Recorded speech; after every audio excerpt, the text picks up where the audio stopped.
Hi, this is Radio 1's Artist Takeover. I am Dan. I'm Kyle. And we're in a band called Bastille. And we've picked all the music that you're going to hear for the next hour, so let's get right in. So we're going to kick things off with All the Stars by Kendrick Lamar and SZA. Obviously, Kendrick is incredible and a living legend, so it goes without saying that we'd want to play something by him. And it was really exciting to see him team up again with SZA. She's amazing. If you've not heard her album, it's definitely worth a listen. And yeah, it's exciting to have this song on the Black Panther soundtrack. Hi, we are Kyle and Dan from Bastille, chatting to you at Radio 1. What was that we just heard, Kyle? That was To Kill a King with No More Love Songs, who... Pretty great tune, right? It is a great tune. They're a great band. We've toured with them quite a lot. Yep, and just recently, in fact. Yeah, and they have a very, very beautiful and brilliant album out at the moment. I hope you enjoyed that. You should definitely have a listen to them. But up next is Don't Kill My Vibe by Sigrid. This was the first tune of hers that I heard, and I think I still love it. I think she's brilliant, and really excited to hear an album by her, hopefully sometime this year. So I hope you like it. But you just heard Tom Misch with South of the River,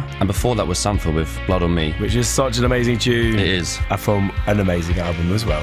Why'd you choose Tom Misch? Just his music, his albums, like the beat tapes he's put out have been amazing. He's a really great musician, and his voice is just really original. Like, you can pick it out from wherever. He plays a great guitar solo. And this song, South of the River, is about being south of the river in London, which is where I we're live. Both from. So yeah, this is it's nice to show off a bit. A love letter to South London. Yeah, that he wrote for us. Yeah, exactly. Let's just say he wrote directly for us. And obviously, Sampha is absolutely brilliant. His voice is so unique. But next up, it's a band who we love, been around for a while, but are making like brilliant music at the moment. They're called the Wombats. They actually work with the same producer that we work with, so we've sort of got to know them. Anyway, this is my favourite song off their new album. It's called Turn. That was Cold War Kids with Love Is Mystical. I remember when that came out. We're big fans of Cold War Kids. We have been for many years. Even though I built it up in my head, it was still so amazing, and the video as well. We've played quite a lot of festivals with them, and we're not particularly cool. Festivals are an amazing opportunity to get to watch bands that you love for free, and then sort of avoid them in catering because you're intimidated by how cool they are, and you don't want to like embarrass yourself and tell them I love you, pass me the salad, like the cool jocks in like an American canteen style.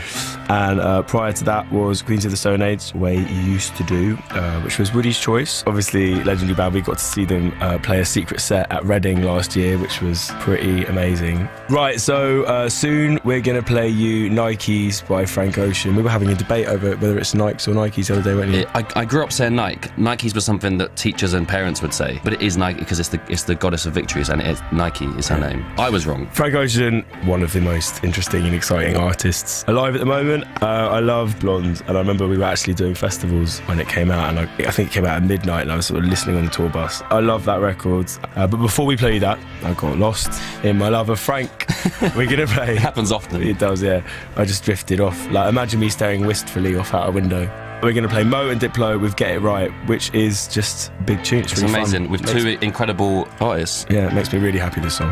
Anderson .Paak with Heart Don't Stand a Chance. I've just been such a huge fan. I think everyone is. You can't not be a fan of Anderson .Paak. Yeah. He's just amazing. He's just singing and rapping, and then he jumps on the drums and plays the most amazing sort of drum beats. He's one of those musicians that is almost sickening, because you're like, wow, how can he be so talented? Give some of us a go. I love and hate him. It's slightly sickening. I saw him at Brixton Academy a few weeks ago. He just brought out Dr. Dre. I was there. I was with you. I was telling it for them. Yeah, no, but come on, you got a job. I was there as well. Sorry, I was there as well. We're friends outside of the band, just in case anyone wanted to know. We go to gigs together. Then Dr. Dre came and sat a couple of rows in front of us. We lost it. Yeah, I might have about 70 photos of the back of his head. And before that, you heard Kate Trinada featuring Craig David with Got It Good, which is such an amazing song. Kate Trinada is another on the same level as Anderson .Paak for me. I've just been such a huge fan for so long. First up, it's Bruno Major and Cold Blood. Bruno Major's voice is it's frustratingly good. Yeah. And his songwriting's great. Album, A Song for Every Moon is out, and you should go and buy it and listen to all of his music. But this song is called Cold Blood. So that was Rationale with Fuel to the Fire. We are huge Rationale fans. We've toured with him loads. Before that, it was Francis and the Lights featuring Bon Iver with Friends, which allowed us to tick off two artists that we love in one song. I hope that you enjoyed it. We're going to finish with one of our tracks, embarrassingly, which was a collaboration that we did with Craig David called I Know You. But I think we just about get away with it because it's technically not our song. It's Craig's song featuring Bastille. We met met Craig. We actually met him at Radio 1, kind of got to know him a bit and played a bunch of festivals with him, and we asked him to be on a mixtape that we're making, which he said he'd do, but then he was like, oh, would you want to come write a song for my album? The whole thing just got way out of hand quite quickly. It really did. Exactly. And he's also, safe to say, probably the nicest man on the planet. The nicest man. But this is Craig David with I Know You. Well, Dan. We're done. We're done. I hope you liked our music choices. We are very excited to have been able to do this, and we are massively looking forward to the biggest weekend. We're playing it. We are playing it, yeah, and the lineup is pretty nuts. I'm very much looking forward to it. Well, thanks so much for tuning in. Well, I'm Dan, this is Kyle, we're in a band called Bastille. Thank you for listening, take care, and good night.